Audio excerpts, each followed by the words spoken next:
Bamboo People, Part 2, Chapter 9.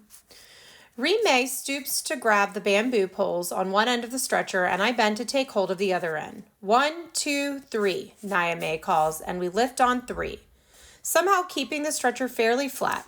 Rime is strong. The boy doesn't feel heavy with the load shared like this. Nyame lifts the blanket and checks his leg. It looks okay, Chico, she tells him. The splint is holding and so are the stitches. The soldier doesn't answer. He's fallen back into an exhausted sleep, one hand still over his pocket. Nyame holds the door open, and Rime and I carry the stretcher out of the hut. They'll probably burn everything, Rime says, swiveling her head to take one last look at the place she's been calling home. You didn't build it, right? No, and it wasn't built well, but I can see her profile. Her eyes scan the chili pepper and tomato plants, the papaya trees, the bamboo-shaded path to the river behind the hut.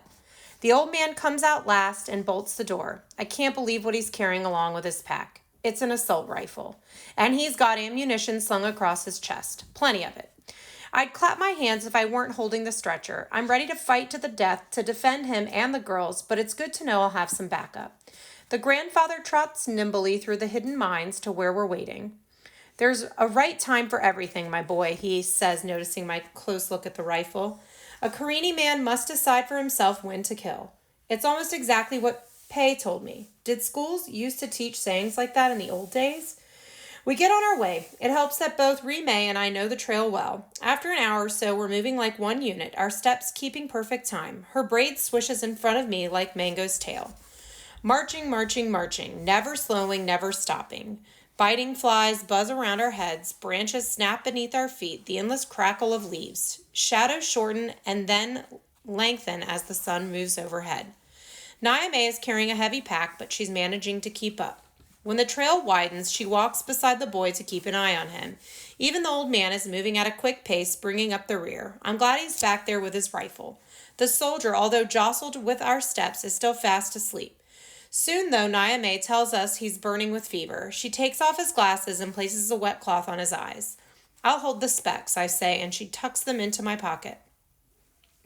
We keep moving, stopping briefly every now and then to listen. Rime doesn't complain when I don't put down the stretcher to rest. We have to get to the river bordering the camp. Burmese soldiers don't dare to cross it, thanks to the defense of our camp patrol. That's why we hoard the few weapons we have, but we'll never make it there by nightfall, not at this pace. We'll have to sleep one night in the jungle. By the evening, clean, cool raindrops begin to fall, and we tip our heads back to catch them on our tongues. As the water slides down my thirsty throat, I can't help noticing the soldier shivering on the stretcher. After all this trouble, is he going to die anyway? We leave the trail and make camp in a small clearing. The ground is damp and hard, covered with slippery teak leaves and small stones. Rime and I start to gather wood, but our grandfather stops us. They'll see a fire or smell it, he says. The night grows darker as we eat dried fish and papaya. Trees rustling as unseen creatures catch our scent. Pei taught me to recognize the high-pitched cry of a hungry leopard, and I hear one in the distance. Fire would keep the animal predators away, but the old man is right. It could also lure people in. Chapter 10. His skin is darkening around the wound, Nyame tells us after a quick inspection of the soldier's leg by candlelight. I hear the anxiety in her voice. Not a good sign. If only we could walk through the night. The doctor will be there, right?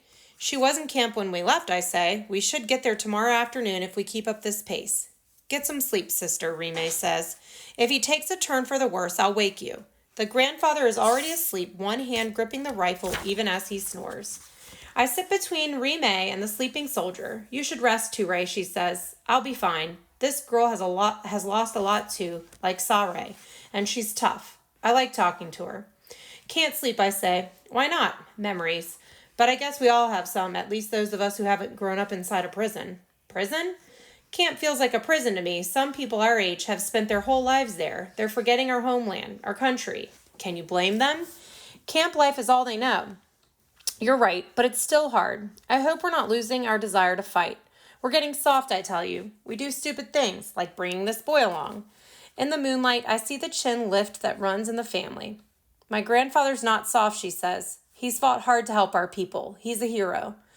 I'm sure he is, but do you think the Burmese would do something like this for us? Ha! Well, then doing things like this is a good way to stay Karenni. Our voices have risen. Be still, you two, the old man hisses. Your sister needs her rest. We're silent for a while, and then I hear Rime sigh. What's wrong now, I ask. Nothing. Why the sigh then? You've got me worried about moving into camp too, Ray. Are there many girls who've grown up there? I didn't see many our age the last time I was there. They were probably in school. There are lots of them. Those girls, are they anything like me? What kind of crazy question is this? We're in danger, escaping through the jungle, and she's worrying about the other girls in the camp. Not really, I answer. You're different. It's the truth. Most girls my age make me feel clumsy and rough, like a boar smashing through the jungle. I usually keep my distance. But Rime isn't like that. It doesn't feel like I'll crush her. I'm different? Definitely, I answer.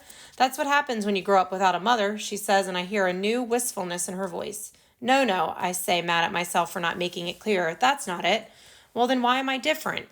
I don't know, you're stronger, Rime. More like a boy. Yes, that's it. You're more like a boy. She flings her braid over her shoulder. A boy? She asks. You think I'm like a boy?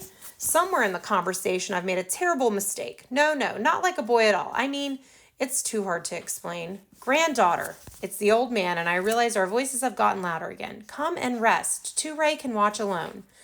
Without another word, she gets up and strides away. I smile and lean against the trunk of the teak tree. I like this tough, sweet girl. She's a fighter.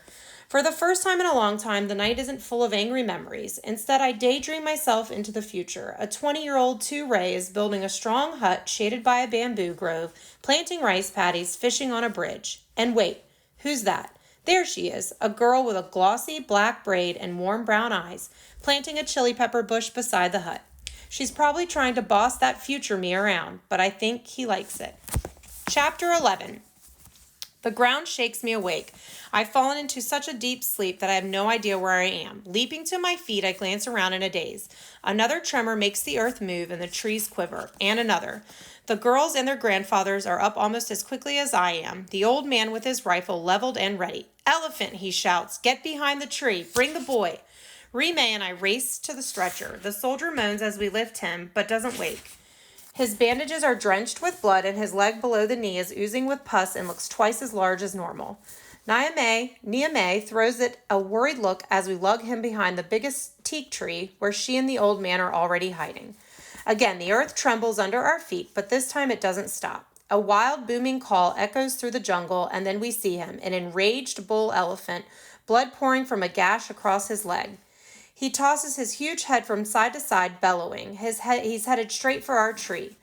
The curve of sharp tusks gleams in the sunlight. The girls are shouting, shoulder to shoulder, blocking the path to the injured boy. The grandfather stands next to them with his rifle ready. I move out from behind the tree and yank the bamboo pole off my belt. Get out of the way, boy, the grandfather bawls. I'm going to shoot. A bullet or two won't keep this beast from trampling everything in his path. Pei told me once that only a frontal attack can frighten an elephant off. Wielding my pole like a spear, I race toward the elephant, yelling at the top of my lungs. The big creature screeches to a 4-footed stop. He's startled, already threatened because of the fresh wound on his leg. Yeah! I shout and lunge at him again. His eyes survey me, my pole, my stance, and then he decides to turn. His massive wrinkled sides heave with the effort of it. Bamboo trees crash and are smashed to pieces under his feet. With one last roar of rage, the huge animal thunders back up the trail.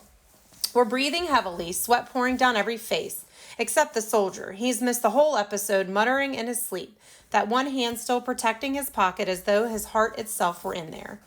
Ray, thank you, Niamey says. You risked your life for us, for all of us. Your parents raised you well, boy, the grandfather says. I'll tell them when we meet. Rime says nothing, but her smile makes me feel like I could scare off 100 wild elephants. And then we hear it. A shout in the distance, somewhere on the trail behind us. Someone else is about to encounter our fierce attacker. Someone calling for help from his companions. I can't make out all the words, but I hear enough to know it's Burmese. We're being followed. Chapter 12. The elephant becomes our defender, keeping our pursuers back, buying us time. Without a word, we pick up our loads and move as fast as we can, listening for every crackle and sound behind us. Minutes pass, an hour.